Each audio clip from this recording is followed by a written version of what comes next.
In this video, we're gonna let our pants down. If you want to know what that actually means in German, then stick around because today we're gonna talk about German idioms, or the famous Redewendungen. Hey, I'm Jen. And I'm Yvonne. And we're from simplegermany.com, where we help expats settle into life in Germany more smoothly. So, Redewendungen, or idioms. So I have to say something first. So I've been living in Germany for, I know I say this like in every video, but it's been 8 years now in 2021.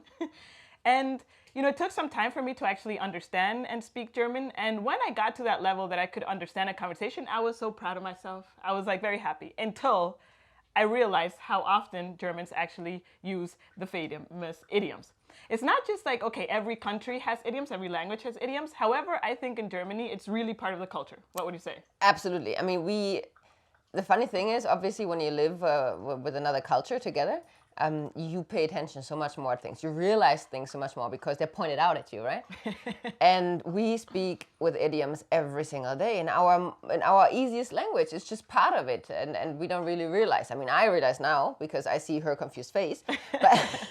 But yes, we use them a lot. So what happens is that you might be proud of yourself that you understand some German until you hear things like, in this video, we're going to talk about 10 idioms, right? So the first one is, you have a German conversation and you hear someone say, I have a cat. And you're like, oh, cool, you have a pet, right? Nice. No, it doesn't mean that. It means that you have a hangover. What? Well, I have to specify it's I have a male cat, right? And how would that be in German? Ich habe einen Kater. Yeah, there you go. So I got confused because I'm like, okay, so male cat. And the funny thing is that when you sell it, like after you work out and your muscles hurt, also Germans say that you have a muscle hangover. By saying it have Muskelkater. Yeah. So I get these things confused. I just remember the word cat. So sometimes I end up saying I have a Muskelkatze, which is like I have a muscle female cat.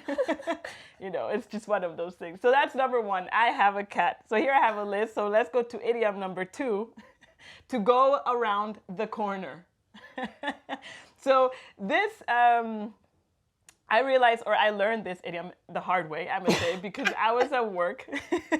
Everyone loves this story. I was at work and I was speaking with a colleague. I actually had a question for him. And you have to imagine he's like a very proper like German dude, right? And I'm like, hey, I have a question for you? Can you answer it? He was like such in a rush and he's like, yeah, but I need to go around the corner first. And I'm like, well, I'll come with you. And then his face like changed completely and he looked at me. And I think for a moment he thought maybe for Jen, this is like completely normal. I don't know. And I was just standing there, I'm like, okay, something happened, and I don't know what. What did I say? Because around the corner was actually the printer. There was like the little place where you can print stuff and whatever. And I'm like, I'll come with you to print stuff, right? And he's like, no, Jen, I'm going to the bathroom. And I'm like, what? Can you clarify that, please? To go around the corner, die Ecke gehen.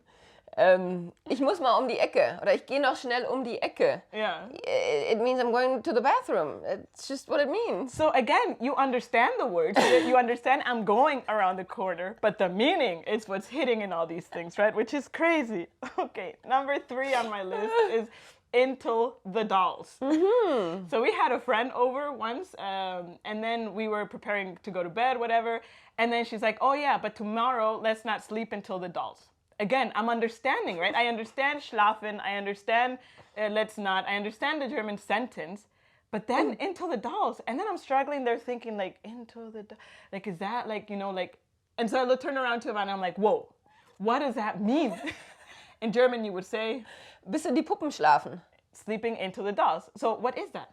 So here I must clarify that the moment we realize she doesn't understand, I crack up, my friend cracks up, and then we try to explain it, which it actually means don't sleep into the dolls, don't party until the dolls. It's like everything, it's not just sleeping. Anything until the dolls means don't do it for too long, or it's like it's a long stretch. To sleep into the dolls is like to sleep too long, to party too long. So it's basically too long, sehr lang. And then we got curious and it's like, where does it actually come from? And what is behind it? Why into the dolls? Like, bis in die Puppen. Like, even for me, it didn't make any sense. I just knew the meaning behind it. But it doesn't make sense for you, but you use it still, of course, right? I mean, I know the meaning, but I couldn't relate it. Okay. It just didn't until we did some research. And it's actually a really interesting story. So the saying comes from the 18th century in Berlin, when there used to be this plaza, this place, this square, this how do you call it? This like a square, a plaza. Well, actually, it's a right. round area, Platz. In Berlin, which was referred to as the Puppenplatz. And actually, interesting enough, it's the area, der große Stern, where the victory of Colin, the Colin victory, the Siegessäule in Berlin is today. So it's this Platz in the big park, the Tiergarten. And back in the day, in the 18th century, to get from the city center of Berlin to the Puppenplatz was a very long stretch to walk. And why was it called Puppenplatz? Because there were several statues built that they were just referred to as Puppen. So that was the Puppenplatz. And then whenever you had to go to the Puppen, it was referred to as very long. So don't sleep until the dolls, don't party until the dolls. That's where it comes from. So after hearing that, it makes sense, right? If you know the context, then it makes sense. Oh, okay, don't go until the Puppen. Don't go too far. Don't extend it too much. Yeah, so that was an interesting one, I must say. Oh my God. Then we have number 4 on the list. Do you remember this one? To let down one's pants. So again, I think it was in the same visit with this friend. I'm telling you, right? Like every time I'm in a German conversation, every time there's a new Redewendungen that I'm like all confused for like 30 seconds. Like, what does this mean? Until I have to interrupt and ask what it is. So here's Yvonne clarifying a story from work.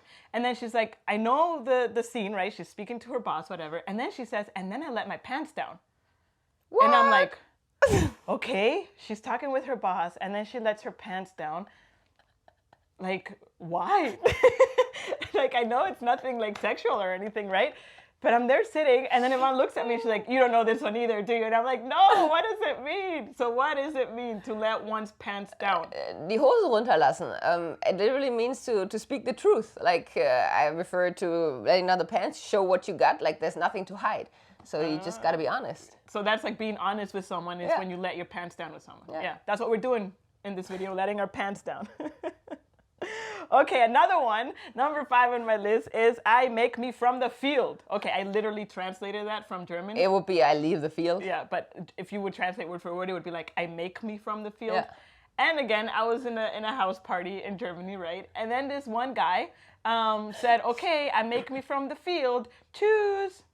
And I'm like, what? What are you going to do in the field?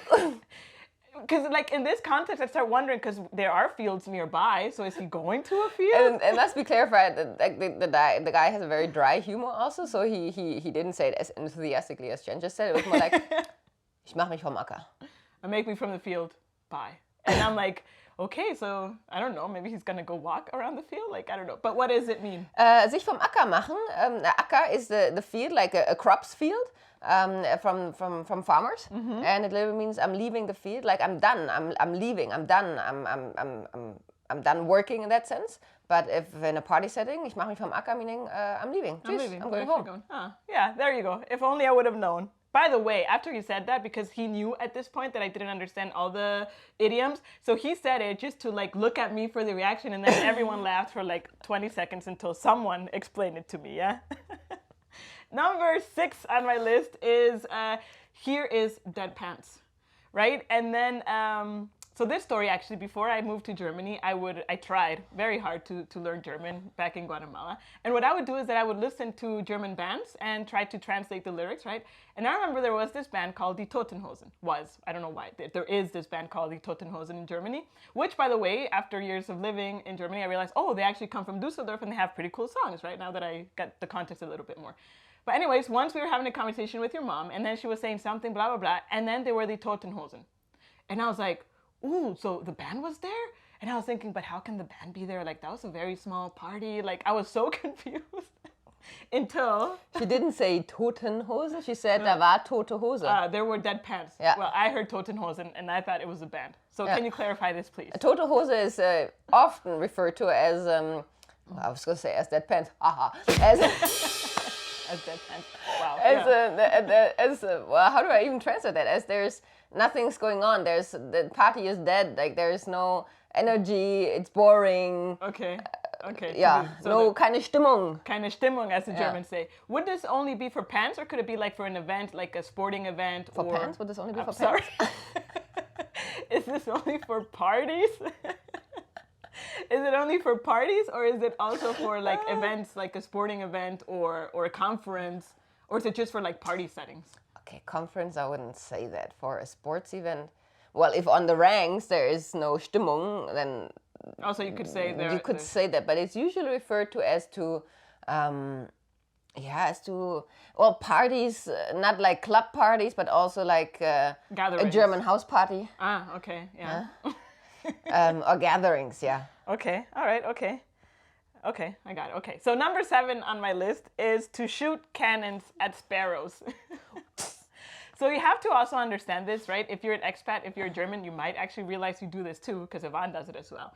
Is that Guilty. because, like we already mentioned, idioms are so part of the natural conversation. When a German is speaking English, it happens very often that they translate the idiom from German directly into English.